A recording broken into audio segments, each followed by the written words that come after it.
Finally आज प्रेग्नन्सीची last sonography म्हणजे colour drop करायला जायचं होतं आणि तुम्हाला सांगते रिपोर्ट एवढी अनएक्सेप्टेड आली ना, तुम्हाला काय सांगू. पण खरं तुम्हाला सांगते पहिली गोष्ट, की जेव्हा पण मला कुठे जायचं राहिलं ना, मी लेटच उठते आणि मला एवढी घाई होते आणि घरात खूप जास्त कामं पडले होते. पटापट कामं केली आणि आज मला तसं एकटीलाच जायचं होतं. कारण की यांना मध्ये थोडं काम आलं. मी ॲटोनच गेली आणि ही मला म्हणाली, की "तोपर्यंत तू सोनोग्राफी करून ठेव, मी येतेच." माझा सोनोग्राफीचा नंबर लागेपर्यंत हे येऊन पण गेले होते. पण माझा सोनोग्राफीचा नंबर अजूनपर्यंत लागायचा होता. मग हे आले, पटपट माझा नंबर वगैरे लागून गेला आणि सोनोग्राफी करायला गेले आणि लिटरली सांगते ना, एवढी छान रिपोर्ट आली. मला रिपोर्टमध्ये हेच पाहिजे होतं, की माझी डिलिव्हरी डेट एक्झॅक्ट काय आहे आणि माझ्या बाळाचं वजन काय?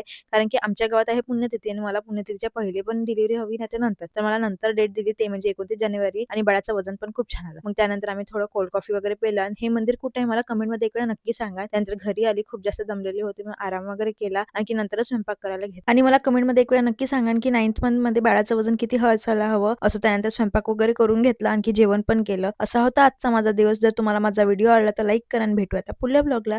Bye bye.